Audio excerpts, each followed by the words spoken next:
Welcome to Literary Insights. This is the summary of the book Effortless, Make It Easier to Do What Matt by McKeown. If you like this content, please consider subscribing and liking this video. Inversion means questioning assumptions and looking at problems from new angles for more accessible solutions. It involves achieving important goals through simplicity and focus rather than superhuman effort. Success does not always require extraordinary difficulty and struggle. More accessible paths are not necessarily inferior. Questioning the assumption that important work must be hard can reveal more straightforward solutions. Pairing essential but tedious tasks with engaging or fun activities makes the work feel effortless. This reduces the time between effort and reward and makes important goals more achievable. Examples include comic relief pairing charity with comedy and making dish clearing into a game. Removing complexity and looking for the most straightforward solution helps make overwhelming problems feel more manageable. Asking, "What's the easiest way to do this?" can uncover more accessible paths forward that require less effort to achieve progress.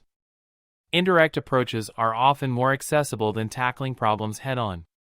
Inversion and questioning assumptions helps identify these indirect solutions. Examples include tackling slave trading by opposing neutral flags on ships and saving money by asking about the need for traditional tickets. Success does not always require extremes or overcoming tremendous obstacles through superhuman effort. Often, valuable opportunities are simple and achievable rather than overwhelmingly tricky. Looking for the easy solution, as Warren Buffett does with investments, can lead to better outcomes. Making essential activities enjoyable and looking for simple rather than heroic solutions makes vital work feel effortless. This effortless state of focus and calm makes it possible to achieve more by putting in less effort. The key is inverting assumptions and questions to find an easier path. The key takeaway is that pairing work with play makes important, challenging tasks more enjoyable and lighthearted. When we incorporate play into essential work, we accomplish more while experiencing less stress and struggle. Life feels more accessible, and we get the benefits of both work and play. Some main points. Work and play don't have to be separate. Fusing them helps us achieve an optimal state where we feel focused yet relaxed. This flow state boosts creativity, productivity, and well-being. Outdated notions of work as tedious or unenjoyable are outdated. Important tasks can and should be paired with rewarding, playful activities. This cultivates a growth mindset and passion for continuous progress. Play stimulates curiosity and openness to novelty. It invites experimentation and learning. When applied to work, this spirit of play expands our thinking and helps us discover new insights or solutions. Taking time to recharge and renew through play helps prevent burnout. All work and no play are not sustainable. Freedom gives us the mental and emotional space to handle responsibilities and push through challenges. Examples show how infusing play into work leads to better outcomes. Elite athletes, innovators, and leaders recognize the power of balancing intensity with rest and enjoyment. They achieve a flow state that seems almost effortless. The key message is that pairing it with play can make significant work feel lighter and more fulfilling. An openness to experimentation and enjoyment in the tasks we do each day leads to greater creativity, productivity, and well-being. The infusion of work and play allows us to operate at our peak. Attentional muscles can be strengthened through regular practice. Being fully present and attentive requires effort but gets easier with practice. Relationships require an effort to be attentive and turn toward bids for connection. Turning toward leads to healthier relationships than turning away or against. Presence and attention are powerful. A doctor's ability to be fully present inspired a career in medicine. Presence strengthens relationships. The effortless state refers to heightened awareness and focus. To achieve it, invert thinking to make things easier. Challenge assumptions that harder is better. Enjoy work and play. Pair work and fun. Make mundane tasks meaningful rituals. Allow more fun. Release emotional burdens. Be grateful instead of complaining. Ask why to cling to grudges. Rest. Do less in a day than you can recover from. Take short breaks. Clear clutter. Notice. Cultivate awareness. Focus on what matters. Suspend judgment. Effortless action, or Wu Wei, means trying without trying, and trying too hard backfires. Find the kinesthetic sweet spot where action becomes instinctive. Defining done provides clarity and overcomes procrastination. A done for the day list provides an endpoint. Complete it for peace of mind. Microbursts, or short bursts of focused action, build confidence and momentum. Our psychological present is 2.5 seconds, so progress happens in small increments. Make necessary measures easier and trivial ones harder. Simplify by focusing on minimum essential steps. Eliminate unnecessary complexity and effort. Completion matters more than over-delivering. Real progress comes from the courage to be imperfect, not prudent planning. Success comes from failing often and adapting, not avoiding failure. Journey matters more than outcome. Willingness to start leads to success. Start with imperfect attempts to learn and improve quickly. Strategies. Start with rubbish. Protect early ideas. Overachievers struggle, but mastery needs mistakes. Practice making lots of mistakes, then learn. Make failure cheap. Give chances to fail while stakes are low. Learning-sized mistakes build judgment. Launch fast and often. Ship a minimum viable product for feedback. Let real-world use inform next version. Reframe failure. See failure as learning, not personal flaw. Learn from failure, then move on. Dwelling on failure hampers progress. Surround yourself with courage. Spend time with people willing to try and fail. Their mindset will rub off on you. The key is to start, learn, and improve. Progress comes through imperfection, not perfectionism. Success lies in the journey. To achieve outsized results, leverage high-impact strategies that magnify your efforts through teaching others. Some fundamental principles for effective teaching include: use stories to turn your audience into teachers. Stories enable others to convey knowledge and wisdom to more people. When you teach through stories, your students can become teachers, multiplying your impact.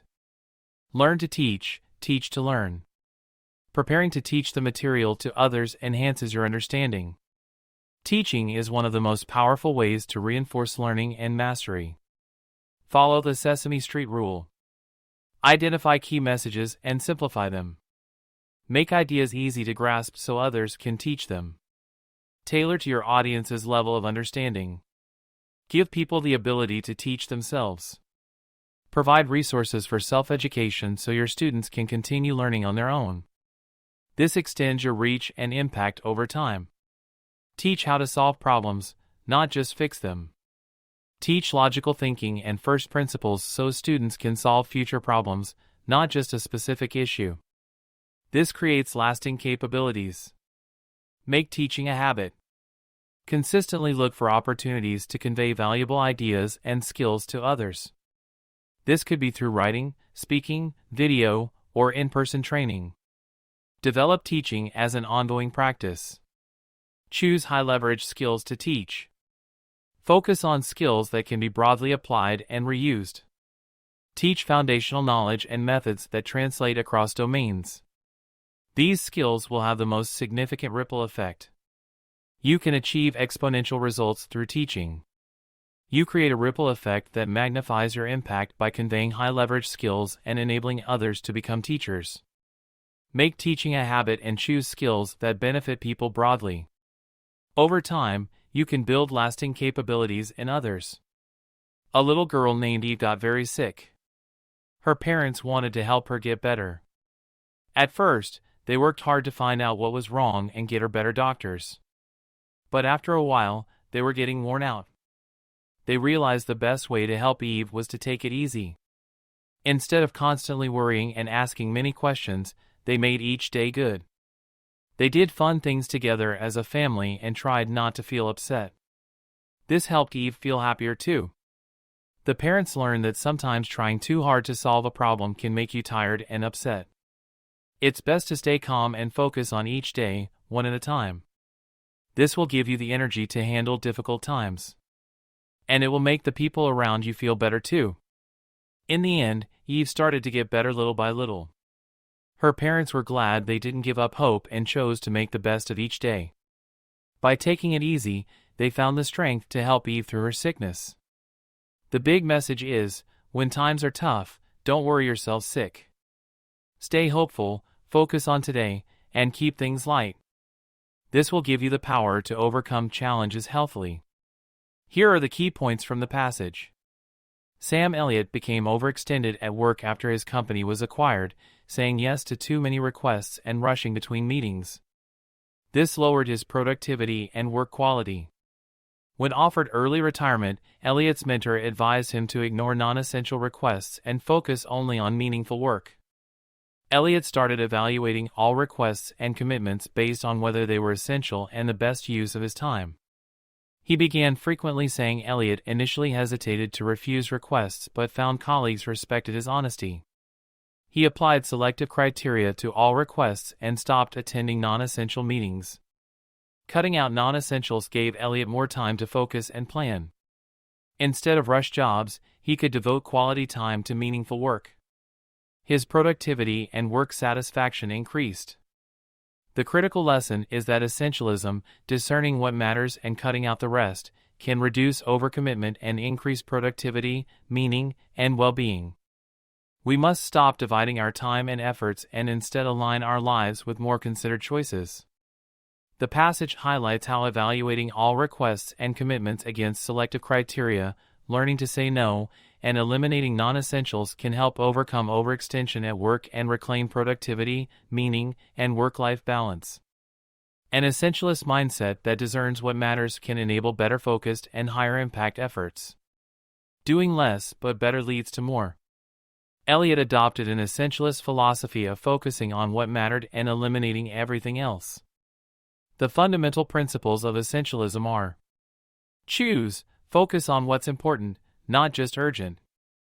Ask, what's essential? Discern, figure out what matters and filter out distractions. Eliminate, remove obstacles and non-essentials. Learn to say no. Execute, make executing the essentials effortless by clearing the path. Get the right things done. In contrast, non-essentialists try to do everything, react to urgencies, please everyone, and feel overwhelmed. They need to achieve what's important.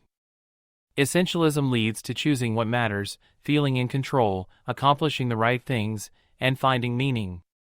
But we must be disciplined to overcome pressures towards non-essentialism. Missing his baby's birth to please a client showed the perils of not choosing what matters. If we don't choose, others will decide for us. By focusing on essentials, Elliott's work became higher quality and more fulfilling. He left on time and regained his personal life.